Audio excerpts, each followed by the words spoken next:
আপনাদের স্বাগত জানাই আমি আমার কথা শোনার জন্য। তারেক রহমানের নেতৃত্বাধীন নতুন সরকারের 6 মাস পূর্ণ হলো। একটা সরকারের মেয়াদের বিচারে 6 মাস খুব দীর্ঘ সময় নয়, আবার বাংলাদেশের বর্তমান বাস্তবতায় 6 মাসকে একেবারে অল্প সময় বলেও এড়িয়ে যাওয়ার সুযোগ। কারণ এই সরকার কোনো স্বাভাবিক রাজনৈতিক পালাবদলের মধ্য দিয়ে ক্ষমতায় আসেনি।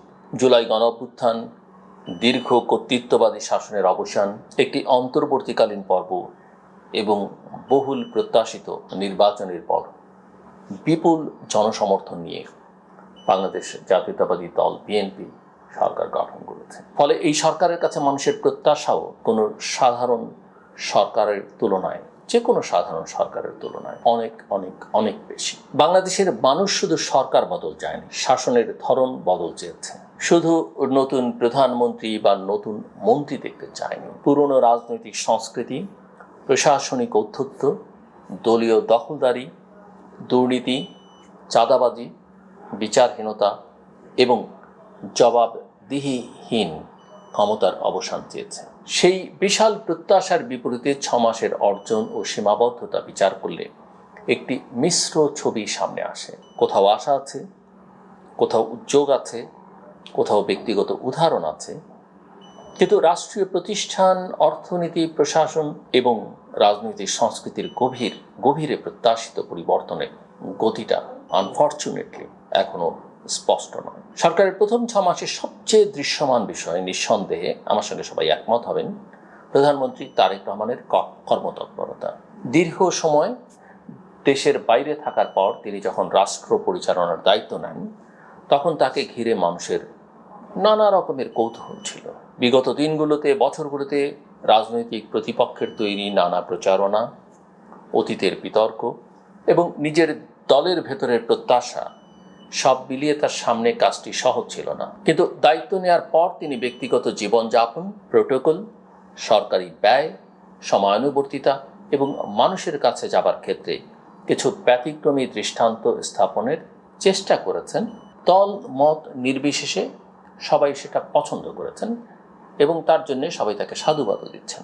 প্রধানমন্ত্রীর গাড়িবহর ছোট করা, অপ্রয়োজনীয় প্রোটোকল কমানো, ট্রাফিক ব্যবস্থায় সাধারণ মানুষের অসুবিধা না করবার চেষ্টা, সরকারি কার্যালয়ের অপচয় কমানো এবং কোনো সংকট তৈরি হলে দ্রুত ঘটনাস্থলে যাওয়ার প্রবণতা মানুষের মধ্যে ইতিবাচক ধারণা তৈরি করেছে। বাংলাদেশের মানুষ বহু বছর ধরে এমন একটি শাসন ব্যবস্থা দেখেছে যেখানে ক্ষমতা মানেই ছিল দূরত্ব প্রদর্শন, নিরাপত্তার বেষ্টনী এবং নাগরিকদের অসুবিধাকে তুচ্ছ করা। সেই জায়গায় একজন প্রধানমন্ত্রী যদি সচেতনভাবে ভিন্ন বার্তা দেন, সেটিকে অবশ্যই স্বাগত জানাতে হবে এবং আমরা লক্ষ্য করছি সেটা মানুষ কিন্তু করতে কার্পণ্য করছেন। কিন্তু এখানেই একটা বড় প্রশ্ন তৈরি হচ্ছে, একজন প্রধানমন্ত্রীর ব্যক্তিগত কর্মতৎপরতা কি পুরো রাষ্ট্রকে গতিশীল করবার জন্য যথেষ্ট? রাষ্ট্র কোনো ব্যক্তির একক দৌড়ের উপর দাঁড়িয়ে থাকতে পারেন। প্রধানমন্ত্রী ছুটছেন, কিন্তু মন্ত্রিসভা কি একই গতিতে চলছে? মন্ত্রীরা কি নিজেদের মন্ত্রণালয়ের সমস্যাগুলো বুঝে অগ্রাধিকার নির্ধারণ করতে পারছেন? আমলাতন্ত্র কি নতুন রাজনৈতিক নেতৃত্বের নীতি বাস্তবায়নে প্রস্তুত? স্থানীয় প্রশাসন কি সাধারণ মানুষের কাছে পরিবর্তনের বার্তা পৌঁছে দিতে পারছে? এই প্রশ্নগুলো এখনো যে করতে হচ্ছে, সেটা থেকে বোঝা যায় সংকট কিন্তু নানা জায়গায় ছড়িয়ে আছে। এখন পর্যন্ত যেটা দেখা যাচ্ছে, তাতে শীর্ষে গতি থাকলেও রাষ্ট্রযন্ত্রের বিভিন্ন স্তরে সেই গতি ছড়িয়ে পড়েনি। মন্ত্রিসভার কিছু সদস্য সক্রিয়, কিন্তু অনেকের কাজের উপস্থিতি সাধারণ মানুষ বুঝতে পারছে না বা অনুভব করতে পারছে না। কেউ কেউ একাধিক মন্ত্রণালয়ের দায়িত্ব সামলাতে গিয়ে কার্যত কোনো মন্ত্রণালয় প্রত্যাশিত নেতৃত্ব দিতে পারছেন না। আবার কোনো কোনো মন্ত্রীর বক্তব্য, আচরণ এবং ব্যক্তিগত বিতর্ক সরকারকে অপ্রয়োজনীয় বিব্রতকর অবস্থায় ফেলেছে। মন্ত্রিসভা শুধু রাজনৈতিক পুরস্কার দেওয়ার জায়গা নয়, এটি রাষ্ট্র পরিচালনার প্রধান নির্বাহী কাঠামো। এখানে দক্ষতা, রাজনৈতিক বিচক্ষণতা, নৈতিক গ্রহণযোগ্যতা এবং প্রশাসনিক নেতৃত্ব সব কটির সমন্বয় প্রয়োজন। 6 মাস পর মন্ত্রিসভার কার্যকারিতা পর্যালোচনা করা তাই সরকারের জন্য জরুরি। কে কাজ করছেন, কে করতে পারছেন না, কে মন্ত্রণালয়কে নেতৃত্ব দিচ্ছেন আর কে আমলাতন্ত্রের হাতে নিজেই পরিচালিত হচ্ছেন, এসব মূল্যায়নের সময় প্রয়োজন হলে দায়িত্ব পুনর্গঠন বা মন্ত্রিসভায় পরিবর্তন আনতে দ্বিধা করা উচিত নয়। প্রধানমন্ত্রী প্রথম মন্ত্রিসভার বৈঠকে একটা ধারণা দিয়েছিলেন যে তিনি 180 দিন পর মন্ত্রীদের কার্যক্রম মূল্যায়ন করবেন। কাজে তিনি এখন তার কথা রাখতে পারেন। সরকারের সবচেয়ে বড় চ্যালেঞ্জ অর্থনীতি। মূল্যস্ফীতি কিছুটা কমলেও তা এখনো 8% উপরে। এই পরিসংখ্যানের আড়ালে রয়েছে সাধারণ মানুষের দৈনন্দিন কষ্ট। মূল্যস্ফীতি কমেছে মানে বাজারে দাম কমেছে, বিষয়টি কিন্তু এমন নয়। দাম আগের তুলনায় একটু ধীর গতিতে বাড়ছে মাত্র। গত কয়েক বছরের ধারাবাহিক মূল্যবৃদ্ধিতে নিম্নবিত্ত ও মধ্যবিত্তের প্রকৃত আয় কমেছে, সঞ্চয় ক্ষয়ে গেছে, খাদ্য তালিকা সংকুচিত হয়েছে এবং শিক্ষা ও স্বাস্থ্য ব্যয় বহন করা কঠিন হয়ে উঠেছে। একটা পরিবার হয়তো আগের মতোই আয় করছে, কিন্তু সেই আয় দিয়ে আগের জীবনমান ধরে রাখতে পারছে না। বাজারে গেলে মানুষ সরকারের অর্থনৈতিক সূচক দেখে না, সে দেখে চাল, ডাল, তেল, মাছ, মাংস, ওষুধ, বাড়ি ভাড়া এবং সন্তানের পড়াশোনার খরচ। অতএব অর্থনীতির সাফল্য শুধু বৈদেশিক মুদ্রার রিজার্ভ, প্রবৃদ্ধি কিংবা প্রবাসী আয়ের পরিমাণ দিয়ে বিচার করলে চলবে না। মানুষের থালায় খাবার আছে কিনা, তার প্রকৃত আয় বাড়ছে কিনা, কিংবা পরিবারটি ভবিষ্যৎ নিয়ে নিরাপদ বোধ করছে কিনা, এগুলোই কিন্তু আসল মাপকাঠি। প্রবাসী আয় আমাদের অর্থনীতিকে কিছুটা স্বস্তি দিচ্ছে, কিন্তু রেমিটেন্স একটা দুর্বল উপাদান কাঠামোর বিকল্প হতে পারে না। আমাদের রপ্তানি এখনো মূলত তৈরি পোশাকের উপর নির্ভরশীল।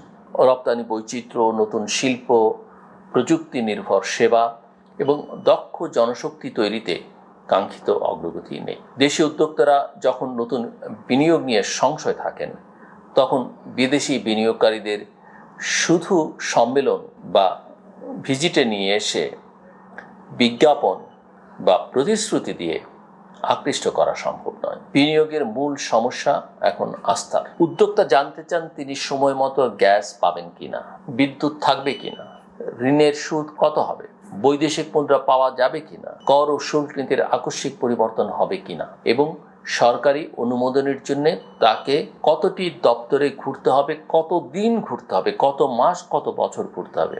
আরও বড় প্রশ্ন, রাজনৈতিক পরিচয় বা ঘুষ ছাড়া তিনি স্বাভাবিকভাবে ব্যবসা করতে পারবেন কি না। এসব প্রশ্নের সন্তোষজনক উত্তর না পাওয়া পর্যন্ত বিনিয়োগ বাড়বে না, আর বিনিয়োগ না বাড়লে কর্মসংস্থানও সৃষ্টি হবে না। কর্মসংস্থানকে এখন সরকারের অর্থনৈতিক নীতির কেন্দ্রে নিয়ে আসতে হবে এবং সরকারি দলের অঙ্গীকারও কিন্তু সেটা ছিল যে তারা 1 কোটি মানুষের কর্মসংস্থান করবেন একটা নির্ধারিত সময়ের মধ্যে। দেশে বিপুল সংখ্যক তরুণ শিক্ষা জীবন শেষ করে কাজের অপেক্ষায় আছে। ফ্রিল্যান্সিং, স্টার্ট আপ বা তথ্য প্রযুক্তির সম্ভাবনার ক্ষেত্র কিন্তু পুরনো শ্রমবাজারের সমাধান নয়। শ্রমঘন শিল্প, ক্ষুদ্র মাঝারি উদ্যোগ, কৃষি পণ্য প্রক্রিয়াজাতকরণ, লজিস্টিক্স, পর্যটন, স্বাস্থ্যসেবা এবং স্থানীয় উৎপাদনের বিস্তার ছাড়া বড় আকারে কর্মসংস্থান তৈরি হবে না। বিশ্ববিদ্যালয় থেকে ডিগ্রি নিয়ে বছরের পর বছর বেকার থাকা একটি প্রজন্ম শেষ পর্যন্ত শুধু অর্থনৈতিক নয়, রাজনৈতিক অস্থিরতারও উৎস হয়ে উঠতে পারে। এবং এই যে আন্দোলন সংগ্রাম দক্ষিণ এশিয়ার বিভিন্ন দেশে আমরা দেখি, বাংলাদেশে দেখি, এগুলো কিন্তু এর একটা বড় কারণ, যে কারণে এই যে জেনজি বা তরুণরা মাঠে নামছে। এবার আসুন জ্বালানি নিয়ে একটু কথা বলি। জ্বালানি পরিস্থিতি সরকারের দুর্বলতাকে আরও স্পষ্ট করেছে। আন্তর্জাতিক সংঘাত এবং সরবরাহের বিঘ্ন বাংলাদেশের জ্বালানি নিরাপত্তার ভঙ্গুরতা সামনে নিয়ে এসছে। জ্বালানি তেলের সংকট সাময়িকভাবে সামাল দেওয়া গেলেও গ্যাস ও বিদ্যুতের অনিশ্চয়তা শিল্প, কৃষি এবং জনজীবনকে বিপর্যস্ত করছে। কোনো কারখানা শুধু গ্যাসের দাম দেখে বিনিয়োগের সিদ্ধান্ত নেয় না, সে নিরবিচ্ছিন্ন সরবরাহ চায়। বেশি দাম দিয়েও যদি গ্যাস না পাওয়া যায় তাহলে উৎপাদনের হিসাবই আর পেলে না। এবং এই যে হিসেব দিলে না, এটা আমাদের কর্তা ব্যক্তিরা কোনো দিন আমলে নিতে চান। আমরা বছরের পর বছর জ্বালানি খাতে জরুরি আমদানি, ভর্তুকি এবং স্বল্পমেয়াদী সমাধানের উপর নির্ভর করেছি, কিন্তু এগুলো সমস্যার সমাধান নয়, কেবল সময় কেনা। দেশীয় গ্যাস অনুসন্ধান, আমদানির উৎস বৈচিত্র্য, নবায়নযোগ্য জ্বালানি, শিল্পে জ্বালানি দক্ষতা এবং বিদ্যুৎ সঞ্চালন ব্যবস্থার আধুনিকায়ন সব কিছু নিয়ে একটা সমন্বিত পরিকল্পনা প্রয়োজন। দাম বাড়ানোকে সংস্কার বলা যাবে না যদি সরবরাহের মান ও নির্ভরযোগ্যতা না বাড়ে। কৃষিখাতেও একই ধরনের বৈপরীত্য দেখা যাচ্ছে। কৃষি ঋণ মৌকুফ এবং কৃষক কার্ডের মতো উদ্যোগ নিঃসন্দেহে আকর্ষণীয়, কিন্তু একজন কৃষকের কাছে কার্ডের চেয়ে সময় মতো সার, বীজ, সেচ, সাশ্রয়ী ঋণ এবং উৎপাদিত পণ্যের ন্যায্য মূল্য বেশি গুরুত্বপূর্ণ। কার্ড হাতে পেলেও যদি সার না পাওয়া যায় অথবা মধ্যস্বত্বভোগীর কারণে উৎপাদন খরচের চেয়ে কম দামে ফসল বিক্রি করতে হয়, তাহলে কার্ড রাজনৈতিক প্রচারণার উপকরণ হয়েই থাকবে। এখানে বর্গা চাষি এবং ভূমিহীন কৃষকের কথাটাও কিন্তু ভাবতে হবে। আমাদের কৃষির বড় অংশ পরিচালনা করেন এমন মানুষ যাদের নামে জমি নেই। শুধু জমির মালিকানার রেকর্ডের ভিত্তিতে কৃষক চিহ্নিত করলে প্রকৃত চাষিরা বাদ পড়তে পারেন। প্রযুক্তি তখন বৈষম্য কমানোর পরিবর্তে নতুন বৈষম্য তৈরি করবে, এবং বাংলাদেশে কিন্তু সকল ক্ষেত্রে, নানা ক্ষেত্রে বৈষম্য আছে। একই রকমের সতর্কতা প্রয়োজন ফ্যামিলি কার্ডের ক্ষেত্রেও।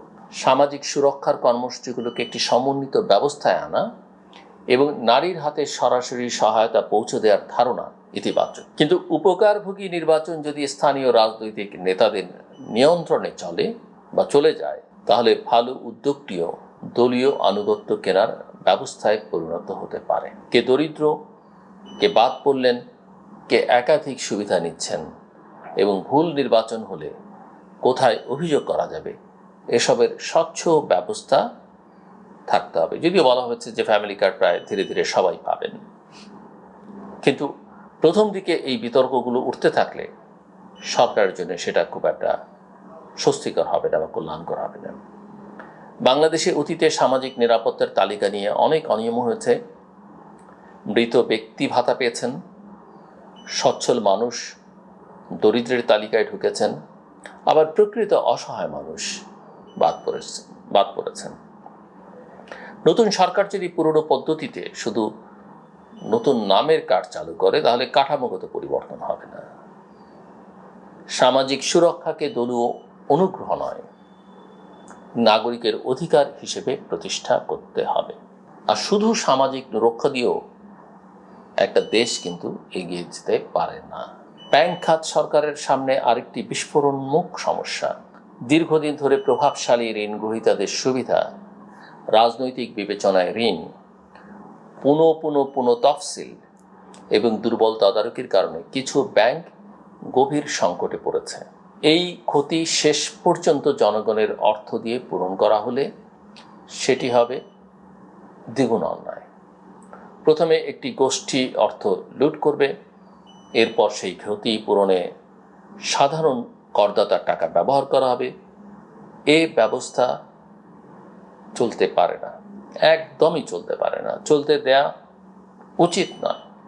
ব্যাংক পুনর্গঠন দরকার হতে পারে, কিন্তু তার আগে প্রকৃত ক্ষতির হিসেব প্রকাশ, দায়ী পরিচালকদের জবাবদিহি, পাচার হওয়া অর্থ উদ্ধারের উদ্যোগ এবং ইচ্ছাকৃত ঋণখেলাপিদের বিরুদ্ধে দৃশ্যমান ব্যবস্থা নিতে হবে। প্রভাবশালী ব্যক্তি এবং সাধারণ ঋণ গ্রহীতার জন্য যদি আলাদা নিয়ম থাকে, তাহলে ব্যাংক সংস্কারের প্রতি মানুষের আস্থা তৈরি হবে না। এবং এই যে আস্থার সংকট সর্বত্র, এই আস্থার সংকট বাংলাদেশের আমি মনে করি সবচেয়ে বড় সংকট। রাজস্ব খাতেও সরকারকে বাস্তববাদী হতে হবে। প্রতি বছর বড় লক্ষ্যমাত্রা নির্ধারণ করে পরে তা অর্জন করতে না পারার সংস্কৃতি থেকে বের হতে হবে। করের আওতা বাড়ানো প্রয়োজন, কিন্তু সহজে ধরা যায় বলে কেবল মধ্যবিত্ত, চাকরিজীবী এবং ছোট ব্যবসায়ীর উপর চাপ বাড়ানো ন্যায়সঙ্গত নয়।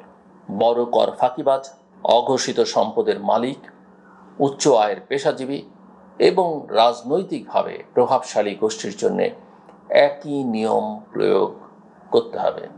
কর ব্যবস্থায় ন্যায় বিচার না থাকলে নাগরিকের মধ্যে কর দেবার সংস্কৃতিও তৈরি হবে না।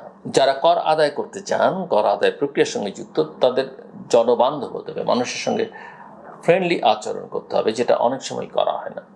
অর্থনীতির পাশাপাশি আইন শৃঙ্খলা পরিস্থিতি নিয়ে উদ্বেগ বাড়ছে। জুলাই অগস্টের অভ্যুত্থানের পর পুলিশ সহ বিভিন্ন বাহিনীর শৃঙ্খলা ও মনোবল ভেঙে পড়েছিল। অন্তর্বর্তী সরকার তা পুরোপুরি পুনর্গঠন করতে পারেনি। নতুন সরকারও এখন পর্যন্ত কাঙ্ক্ষিত নিয়ন্ত্রণ প্রতিষ্ঠা করতে পারেনি। অপরাধ, চাঁদাবাজি, দখল, রাজনৈতিক সংঘর্ষ, মব সহিংসতা এবং উগ্রবাদী তৎপরতার খবর জনমনে অস্বস্তি তৈরি করছে বললে কম বলা হবে, জনমনে এক ধরনের আতঙ্ক তৈরি করছে।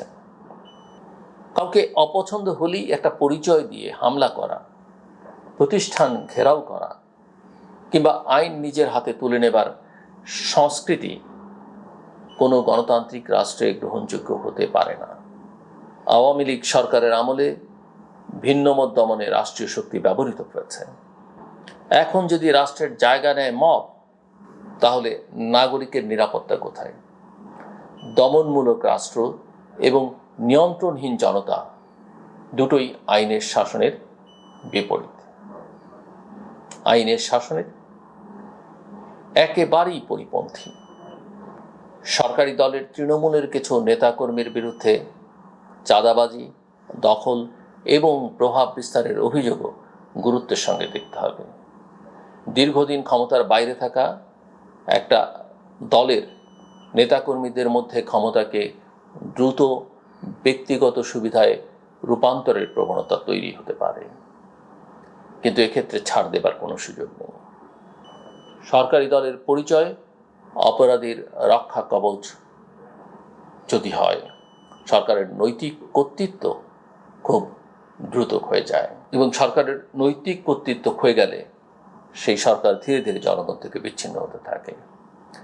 বিএনপিকে সিদ্ধান্ত নিতে হবে, তারা কি পুরনো রাজনৈতিক অর্থনীতির উত্তরাধিকারী হবে নাকি তা ভাঙবে। আমাদের দেশে রাজনৈতিক সংগঠনের অর্থায়ন অস্বচ্ছ, নেতা কর্মীদের দৃশ্যমান আয় নেই, কিন্তু রাজনৈতিক কার্যক্রম, গাড়ি বহর, অফিস এবং অনুসারীদের ব্যয় চলে। এই ব্যবস্থার সঙ্গে চাঁদাবাজি, কমিশন, টেন্ডার নিয়ন্ত্রণ এবং ব্যবসায়িক সুবিধার সম্পর্ক রয়েছে। রাজনৈতিক অর্থায়ন স্বচ্ছ না করলে চাঁদাবাজি বন্ধের প্রতিশ্রুতি বাস্তবে ফল দেবে না, এবং চাঁদাবাজি বন্ধ হলো কিনা সেটা বুঝতে কারো মাইক্রোস্কোপ দরকার হবে না। প্রতিটি মানুষ যারা চাঁদাবাজির শিকার তারা মর্মে মর্মে উপলব্ধি করতে পারে। প্রশাসনের ক্ষেত্রে সরকার কঠিন বাস্তবতার মুখে পড়েছে। দীর্ঘ 15 বছরের বেশি সময় ধরে আমলাতন্ত্র, পুলিশ এবং বিভিন্ন প্রতিষ্ঠানে দলীয় আনুগত্যের ভিত্তিতে পদায়ন ও পদোন্নতি হয়েছে। সেই কাঠামো রাতারাতি বদলে দেওয়া সম্ভব নয়, কিন্তু পুরনো দলীয়করণের জবাব যদি নতুন দলীয়করণ দিয়ে দেয়া হয়, তাহলে রাষ্ট্রের চরিত্র বদলাবে না, শুধু সুবিধাভোগীর পরিচয় বদলাবে। যোগ্যতা, পেশাদারিত্ব ও সততার ভিত্তিতে প্রশাসন পরিচালনা করতে হবে। একই সঙ্গে অপরাধ ও রাজনৈতিক আনুগত্যের মধ্যে পার্থক্য করতে হবে।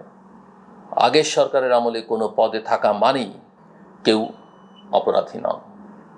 আবার পেশাগত দায়িত্বের নামে দমন, পীড়ন, গুম, নির্যাতন বা দুর্নীতিতে জড়িত ব্যক্তিকে দায় মুক্তি দেওয়াও গ্রহণযোগ্য নয়, প্রতিশোধ নয়।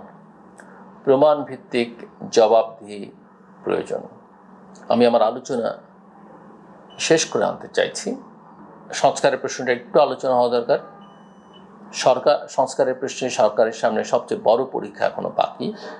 জুলাই আন্দোলনের আকাঙ্ক্ষা শুধু একটা নির্বাচন আয়োজন বা একটি দলকে ক্ষমতা থেকে সরানোর মধ্যে সীমাবদ্ধ ছিল না। মানুষ ক্ষমতার ভারসাম্য, স্বাধীন বিচার ব্যবস্থা, জবাবদিহিমূলক সংসদ, কার্যকর মানবাধিকার প্রতিষ্ঠান, স্বাধীন গণমাধ্যম এবং প্রশাসনের নিরপেক্ষতা চেয়েছে। বিপুল সংসদীয় সংখ্যাগরিষ্ঠতা সরকারের জন্য সুযোগ, কিন্তু একই সঙ্গে, আমি আবারও বলি, একই সঙ্গে বিপজ্জনক, একটা বড় বিপদও। এবং 2/3 আসনের বিপদ এই বাংলাদেশে আমরা একাধিকবার দেখেছি। ইতিহাস বলে বাংলাদেশে বড় সংখ্যাগরিষ্ঠতা পাওয়া সরকারগুলো প্রায় নিজেদের অপরিহার্য ভাবতে শুরু করে। সংসদ তখন বিতর্কের জায়গা না হয়ে সরকারের সিদ্ধান্ত অনুমোদনের প্রতিষ্ঠানে পরিণত হয়। দল, সরকার ও রাষ্ট্রের সীমারেখা মুছে যায়। এই সরকার যদি সেই পুরনো পথে হাঁটে, তাহলে জুলাইয়ের এত আত্মত্যাগের পরও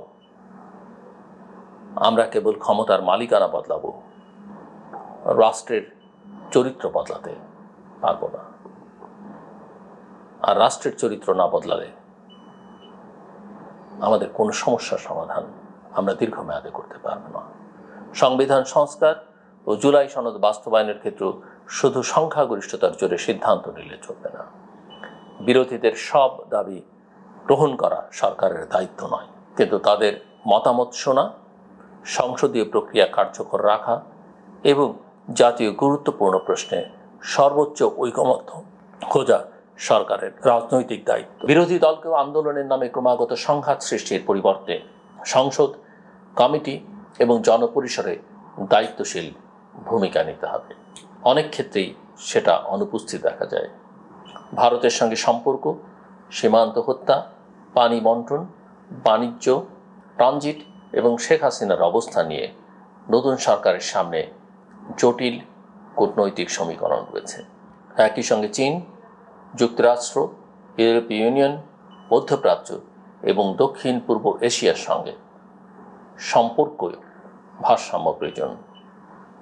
কোনো দেশের সঙ্গে শত্রুতা নয়, আবার কোনো দেশের প্রতি নতজানু অবস্থানও নয়। বাংলাদেশের জাতীয় স্বার্থকে কেন্দ্র করেই বা কেন্দ্রে রেখেই পররাষ্ট্রনীতি পরিচালনা করতে হবে। আবেগ দিয়ে কূটনীতি হয় না। আত্মসম্মান, সক্ষমতা এবং বাস্তব স্বার্থের সমন্বয়ে কূটনীতি এগিয়ে নিতে হয়। সবার আগে যেমন বাংলাদেশ, সবার জন্য বাংলাদেশ হতে হবে।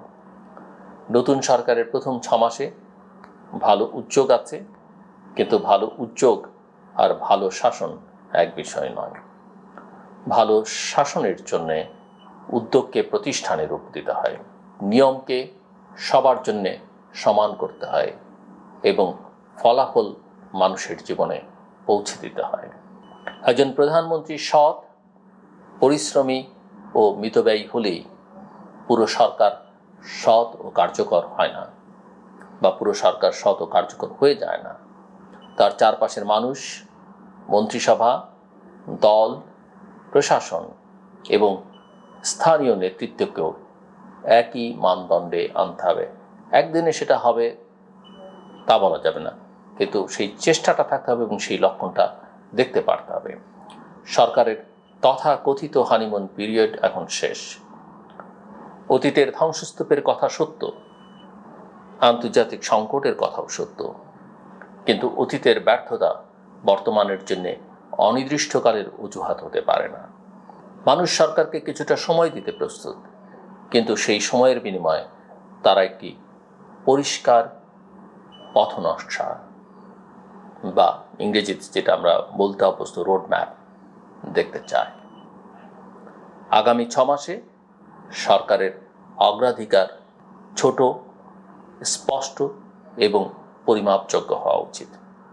মূল্যস্ফীতি নিয়ন্ত্রণ, গ্যাস বিদ্যুতের নির্ভরযোগ্য সরবরাহ, বিনিয়োগ ও কর্মসংস্থান, ব্যাংকিং খাতে জবাবদিহি, আইন শৃঙ্খলার উন্নতি, চাঁদাবাজির বিরুদ্ধে দল নিরপেক্ষ ব্যবস্থা এবং জুলাই সনদের মৌলিক সংস্কার বাস্তবায়ন। জুলাই সনদ বলি, বিএনপির 31 দফা বলি, তার ম্যানিফেস্টো বলি, যেভাবেই বলি না কেন, কিছু মৌলিক সংস্কার করতে হবে এবং এসবের ক্ষেত্রে দৃশ্যমান ফল দরকার। এই সরকারকে ব্যর্থ হতে দেয়া বাংলাদেশের জন্যে ভালো হবে না। কিন্তু সরকারকে সফল দেখতে চাওয়ার অর্থ তার প্রতিটি কাজের প্রশংসা করা নয়, বরং সময় থাকতে ভুল ধরিয়ে দেয়া, আত্মতুষ্টির বিপদ দেখানো এবং ক্ষমতার সামনে নাগরিকের প্রশ্ন তুলে ধরাই দায়িত্বশীল অবস্থান। কারণ গণতন্ত্রে সরকারকে ভালোবাসার সবচেয়ে কার্যকর উপায় হলো তাকে জবাবদিহির মধ্যে রাখা। তারেক রহমান ব্যক্তিগতভাবে একটা নতুন রাজনৈতিক ভাবমূর্তি নির্মাণের চেষ্টা করছেন।